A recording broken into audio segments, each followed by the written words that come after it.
kita sudah mulai kegiatan.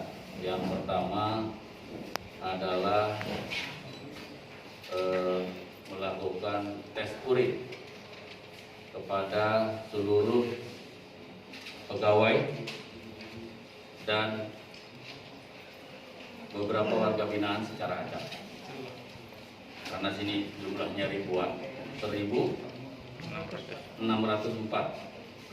Jadi kita ambil secara acak perwakilan dari tiap blok, dan alhamdulillah hasil tes urin untuk pegawai dari 91 pegawai negatif. Ada yang saat ini ada keperluan, kita tetap lakukan tes urin. Tidak di sini, dia saya suruh datang ke kantor wilayah. Jadi tidak ada alasan ini dan itu, tetap harus tes urin. Kemudian yang kedua, kami tadi sudah melakukan penguatan dan juga mengecek seluruh sarana dan prasarana termasuk layanan self service. Tadi ada beberapa terkendala, saya langsung minta untuk diperbaiki. Apa self service itu? Self service itu adalah untuk pemenuhan hak-hak warga binaan. Kapan dia remisi, kapan dia sepertiga, kapan dia setengah menjalani masa pidana, kapan dia 2/3-nya. Dengan sarana self service itu menghindarkan dari warga binaan datang ke ruangan petugas untuk melakukan praktek-praktek KKN. Makanya semuanya ada di situ. Kalau tidak ada, saya sudah minta kasih Binadik untuk dipenuhi seluruh 1.600, ada semua di situ. Kemudian yang berikutnya juga kita sudah lakukan operasi penggeledahan di dalam. Teman-teman bisa lihat ini hasilnya. Ada beberapa handphone, kemudian peralatan sajam dan barang-barang. Ini banyak charger. Kalau banyak charger berarti alamat handphone ada di dalam. Oleh karena itu kami semuanya sita.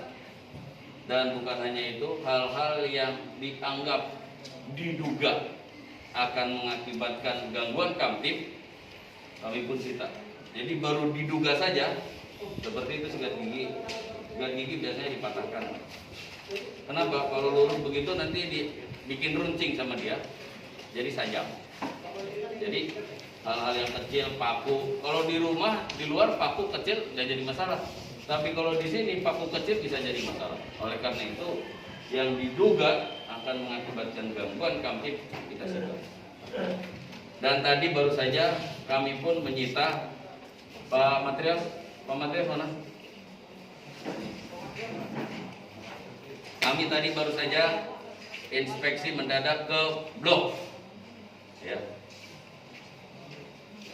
Ke blok, saya langsung tanya, geledah petugas blok pegang handphone atau tidak. Ternyata dia pegang handphone dan saya hancurkan di tempat. Karena saya sudah katakan pada Pak Kalapas, kalau saya tidak janji, kalau ada petugas blok yang memegang handphone, saya akan hancurkan di tempat. Dan tadi sudah saya lakukan. Mana handphonenya tadi? Ya. Ini handphonenya tadi yang dipegang oleh petugas. Langsung saya hancurkan. Ya. Ini tidak bisa ditolerir. Kami, arahan Pak Dirjen Pemasyarakatan dan Bapak Kakanwil Kementerian Hukum dan HAM Riau, kita sudah komit untuk memberantas narkoba sampai hal yang terkecil. Contohnya seperti ini. Di blok tidak ada lagi petugas yang membawa handphone. Semua ada loker, ada sarananya. Saya sendiri tadi mau masuk, handphone saya titip di dalam. Artinya bahwa inilah komitmen kami untuk memberantas narkoba yang berasal dari lapas dan rutan.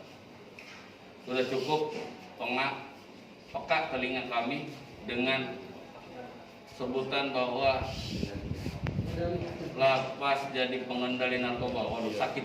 Ya, Pak, Sakit betul. Ya? Iya, betul. Dan kami jawab. Salah satu jawabannya, di Indonesia baru ada satu ini. Lapas dengan kategori maksimum, medium, minimum. Kalau yang khusus sudah ada memang super maksimum security di Gunung Sindur dan di Nusa Kambangan. Perlakuannya berbeda. One man, one cell. Kemudian di dalam dipantau 24 jam oleh CCTV. Setiap mau keluar ada keperluan, warga binaannya diborgol dulu, baru dia keluar. Dia tidak bisa bertemu dengan siapapun. Petugas pun hanya sekali waktu ngirim makanan, pakaian pun hanya sehelai yang dipakai, besok lusa diganti oleh petugas lagi. Kita yang mencucikan baju. Jadi di Riau ini kita sudah punya satu blok pengendali narkoba.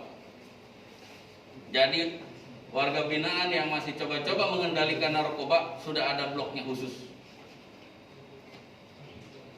Diminta oleh Polres, BNN untuk pengembangan kasus, begitu pulang dari sana langsung masuk sana, langsung ke blok pengendali narkoba, sehingga diharapkan tidak ada lagi pengendalian dari dalam lapas dan rutan. Dan ini kami sampaikan ke seluruh jajaran pemasyarakatan di Riau. Jika ada petugas yang mencoba menyelundupkan handphone, buat kami sama-sama saja menyelundupkan narkoba, karena dari handphone inilah semuanya berasal. Petugas bisa saja ketika diblok, Pak boleh dong pinjam, menghubungi. Ini kan berbahaya, ya. Dan modus seperti ini oknum-oknum jajaran petugas kami juga ada. Kami tidak nutup mata itu, dan kami tindak tegas, ya. Kemudian beberapa waktu yang lalu kita sudah pindahkan warga binaan yang tadinya ASN Kementerian Hukum dan HAM dari jajaran pemasyarakatan yang sudah dipidana, ada yang 6, 10, 20 tahun di wilayah Riau, sudah kita pindahkan ke Nusa Kambangan. Perintah dari Pak Dirjen Pemasyarakatan dan Bapak Kanwil Kementerian Hukum dan HAM. Langsung kita berangkatkan 6 orang. Nah, di sanalah dia menempati kamar high risk untuk napi-napi yang kategori high risk, one man one cell itu tadi. Jadi saya sudah tekankan tadi kepada teman-teman, berhentilah sudah untuk berdekatan dengan bandar narkoba, karena kita yang jadi korban. 6 orang itu, pegawai kita itu korban dari peredaran narkoba. Dan saya tidak ingin ada lagi teman-teman yang bergabung di sana.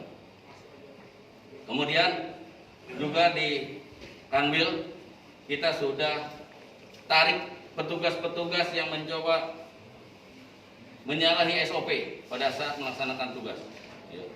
Ada yang menyelundupkan handphone, kita tarik ke kantor wilayah. Ada yang menggunakan sabu, kita tarik kantor wilayah.